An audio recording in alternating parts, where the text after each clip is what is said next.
hizi Ruto amepanga mkubwa wa jeshi ambaye anakuja baada ya Kahariri.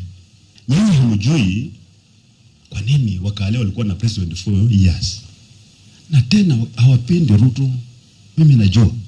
Na wanataka waongeze school fees ya day scholars.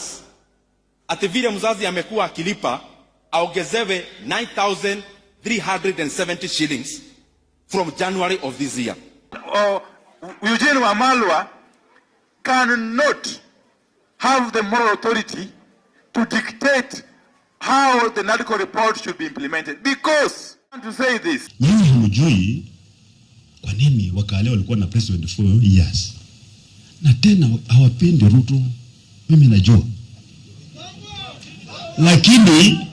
Lakini wanajua umuhimu wa kwa serikali. Wakasema huyu mtu hata kama ni mbaya wacha tukae na yeye.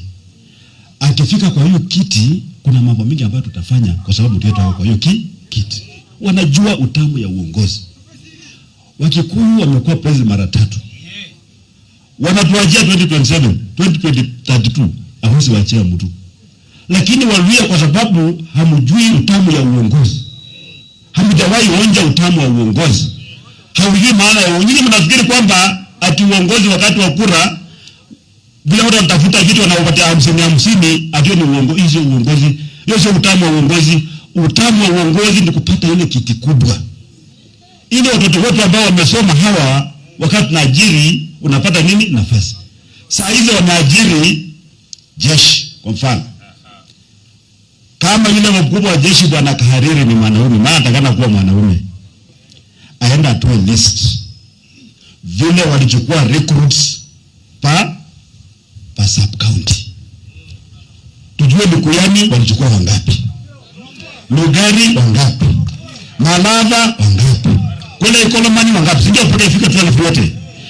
Other counties pia waseme ni ngapi na wapige toto tujue ni ngapi. Hiyo inaitwa transparency.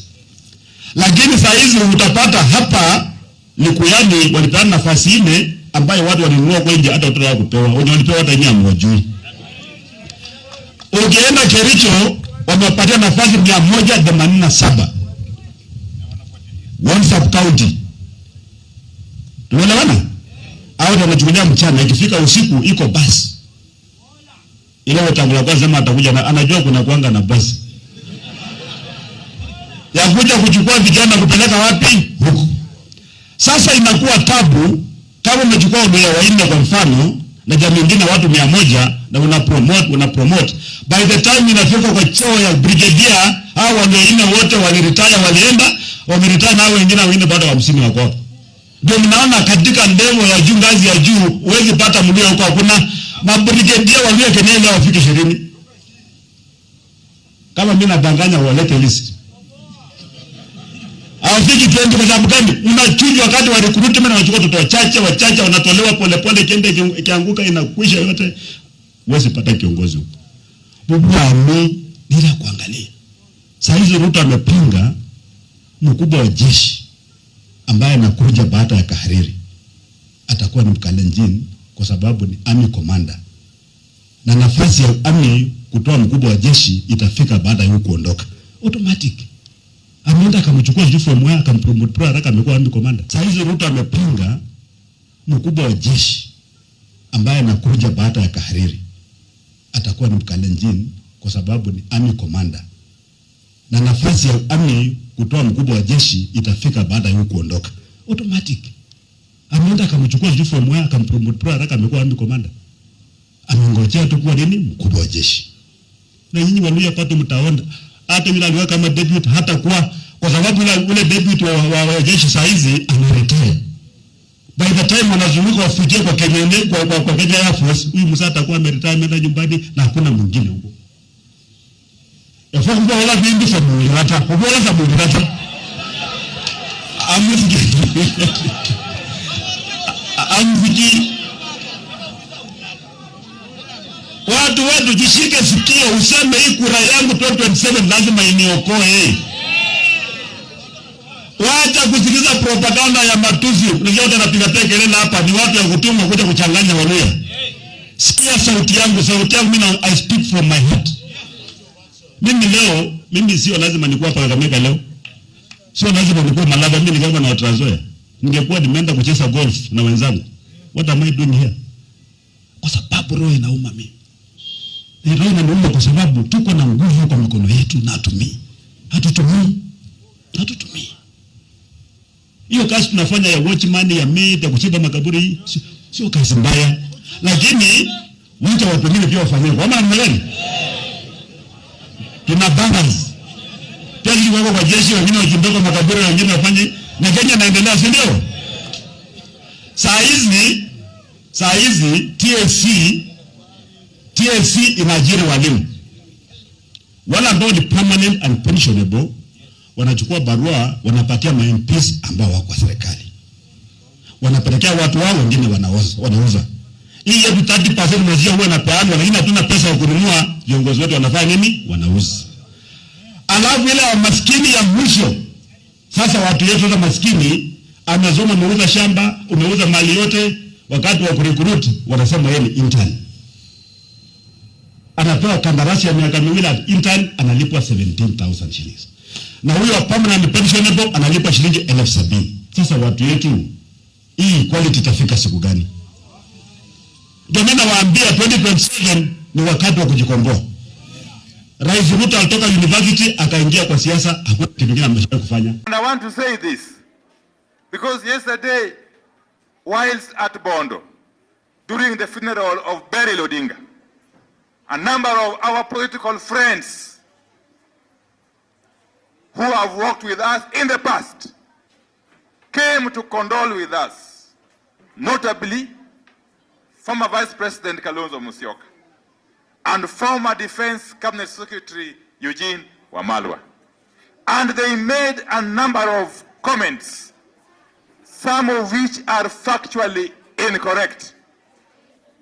And because I didn't get a chance to correct them whilst at Bondo, allow me to correct them just here very briefly. One, the Honorable Wamalwa said that whilst we were at the National Dialogue Committee, the famous NADCO, and NADCO, I was a member of the NADCO personally. I was the deputy of Kalonzo from Azimio side, and Kimani Chungwa was the leader of Kenya Kwanza then. In NADCO, we were 10 members, and Wamalwa was one of us from Azimio. Eugene Wamalwa cannot have the moral authority to dictate how the NADCO report should be implemented, because on the last day when we were signing off the NADCO report, Wamalwa took off and ran away. He declined to sign the report, claiming that he was traveling to the DRC Congo. Yet he went and hid somewhere in Kilimani. So he has got no moral authority to dictate to us how the NADCO report should be implemented. And for Kalonzo Musyoka, he did claim that a number of Luo people have been killed before, and that he needs answers. I don't know from who. Because some of our sons who have been killed in the past were killed when Kalonzo Musyoka was in government. And he never questioned those killings then.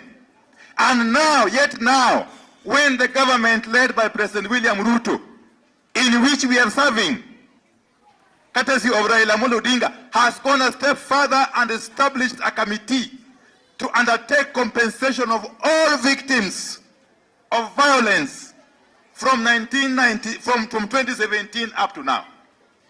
He goes ahead and rubbishes that initiative.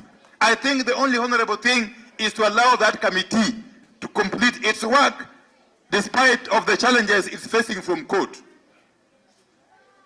Secondly, or finally,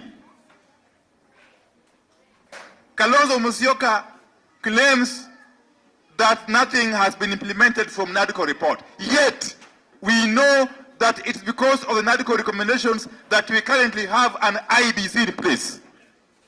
That IBC that we have currently was put in place through a selection panel in which sat a nominee of Kalonzo Musyoka, known as Dr. Kokimuli. And therefore, let us be honest, as leaders, tukitaka wananchi watupigie kura, tuwe watu wa ukweli. Tusiseme uongo, si namna hiyo? Tuseme tu ukweli. Kama uko na haja na kura ya Wajaluo, kuja pole pole. Wacha kuja na uongo. Ama namna gani?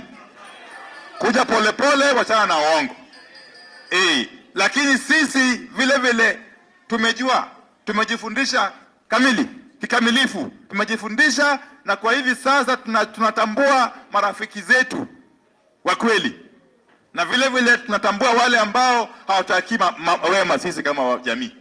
Na kwa hivyo tumeamua tunaendelea mbele kama tuko pamoja bila kugawanyika hata kidogo. Ama namna gani? Some of the things you hear me talk about, I talk about them because I am convinced that I have to start with the parents of Kenya. Na nasema hiyo kwa sababu juzi nimepatana na principals wote wa Kiharu. Wametumiwa circular mrefu na serikali, na wanataka waongeze school fees ya day scholars. Ati vile mzazi amekuwa akilipa aongezewe 9,370 shillings from January of this year. Na ndio maana mimi mnasikia nikisema whatever it takes, kama mimi mbunge wa Kiharu, I'll do it to make sure there is no fees increment in January for day school learners in the entire of Kenya.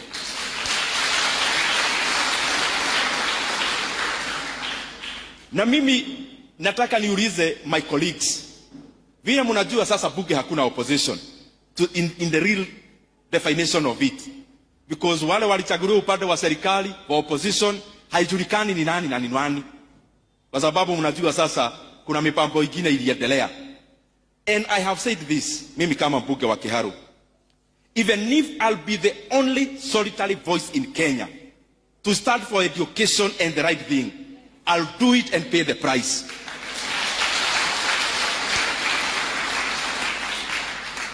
Na kwa hiyo tu mambo ya masomo, serikali wakaajiri 20,000 JSS interns ambao walipewa barua ya kukua internship 1 year.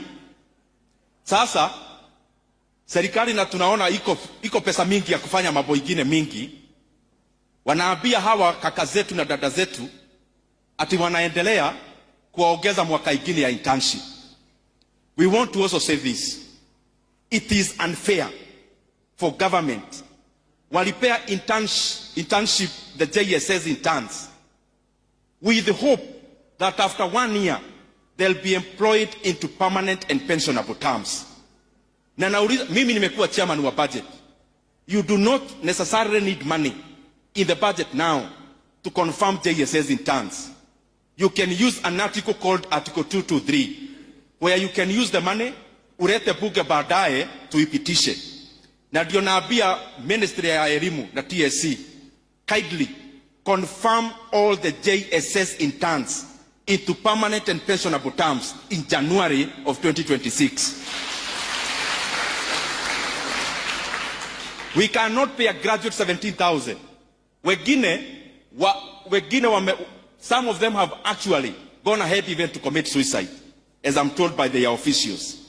Because 17,000 as a graduate, unashindwa kama ni ya fare, ama ni ya kulipa nyumba, ama ni ya kufanya kazi gani. So JSS interns kwa heshima wakuwe confirmed. These are young people with young families. It is important we confirm them. The very last thing I want to say, mimi Provost vile umesema na muendelee kuniombea. I pray all the time nisifanye siasa ya fitina. Just speaking because I need to speak. So when you hear me talk about anything, there is a lot of things you can talk about as a politician in Kenya. You can talk about weather. You can talk about many things. When you see me choosing a few things to talk about, it is because I have more information than there is in the public domain. Na kitu ile nataka kusema ikiwa ya mwisho.